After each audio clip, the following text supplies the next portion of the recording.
Thank you, Laura, for agreeing to sit down with Columbia Matters and Columbia Association. Thank you for asking me. Wilde Lake, this is the first book, first novel, I think, that has ever been written about Columbia. I don't know of another one. Particularly Wilde Lake. And when I read it, I was very struck by the very real references to places. So I know it's going to resonate tremendously with anyone who lives here. But I guess I'd like you to talk about that a little bit, about why you would give a fictional book very real places. Well, I've always done that with Baltimore. I've always centered my Baltimore novels in very real and recognizable places. I always say that I'll make up things where terrible things happen. I'll make up places where terrible things happen, specific homes or a restaurant. But in general, I like the sense of place that's created by using real places. When you write about fictional places, do you have the same feeling about it? Like, is that place as real for you? I certainly try to make it as real. It's more challenging, but at the same time it's also more freeing in that no one can say this is right or this is wrong. I mean, I'm the only person who knows what's right when I create a place. Right, right. So how do you fact check? Yes, there is a lot of fact checking in my work, but at the same time I don't feel totally bound by facts. You know, there are things that I'm allowed to make up. The home in which the Brandt family lives in Wilde Lake is clearly my creation and came utterly out of my imagination. And some people say to me, well, now there is that house on the east side of Wilde Lake that is an older house. I'm like, I didn't even know that house existed.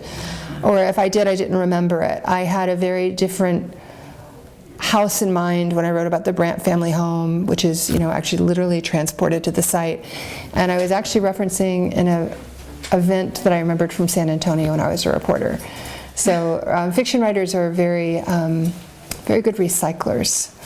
So you lived in Columbia for a very short period of time. When was that? 1974 through 1977, 3 years. What brought your parents here? Me. They wanted to put me in Wilde Lake High School. They thought it would be a good place for the person I was when I was 15. They wanted to try me out in an open space setting. So talk about the high school a little bit. Talk about your experience at the high school and whether your experience at the high school had any influence on your career. Well, I think Wilde Lake encouraged my creativity, and as a novelist, that's something I'm really grateful for. You know, it was certainly a place where teachers such as Bonnie Daniel made me feel that there was anything I could do if I put my mind to it in terms of harnessing my creativity. What are your other recollections of living here in Wilde Lake as far as your friends and the activities that you had? Well, I was a drama nerd, and that was the group I hung out with. I mean, I was the nerd. I shouldn't say anyone else was a nerd, but I was definitely a nerd. I had terrific teachers, a lot of teachers about whom I had very fond memories. And what I remember about it was there was sort of an aimlessness. Maybe that's just typical of one's teens years. But you know, there weren't that many places to go. And so we were, you know, as the father in Wilde Lake worries, we rambled quite a bit.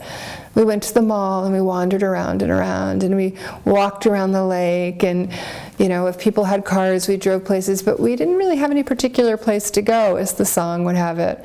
But I think that's just being a teenager, right? So when you met other people at college, did you recognize that Wilde Lake had been a different kind of high school? Absolutely. I knew right away. I understood. I think I recognized right away that it was material, if you will, that it made for lots of good stories. When you came to Columbia, did you know that it had been founded with this very deliberate vision? I've been visiting Columbia. My father was fascinated with Rouse's projects, and we often did just come out here on Sunday drives. I have a question about the book, about the ending of the book. that I can't stop thinking about how Lou is going to feel with living with the fact that something that she brought up, are we just supposed to decide for ourselves how she's going to get over this or proceed with her life or change the direction of her life? She was prepared to do what she could to protect her brother and her father. I mean, she had to figure out how to do it while honoring her responsibilities as an officer of the court. But her brother didn't give her a chance to solve the problem. He decided to pursue his own solution. One of the things that is mentioned in the book over and over again is that AJ has a reputation for being good. That AJ has had to learn with this strangeness of being seen as almost a saintly person.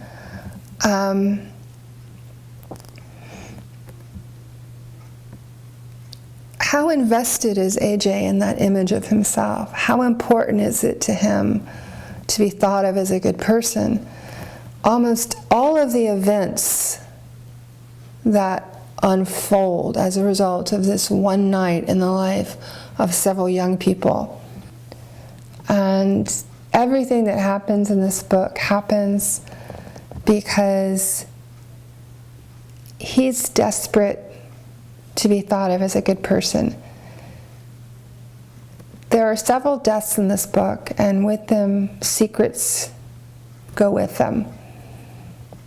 And one of the things we don't know at the end of this book is really what this one character has done and the extent of his guilt over what he may or may not have done. Do you see the title of the book, Wilde Lake, connected to that in any way, in that either because the lake was man-made,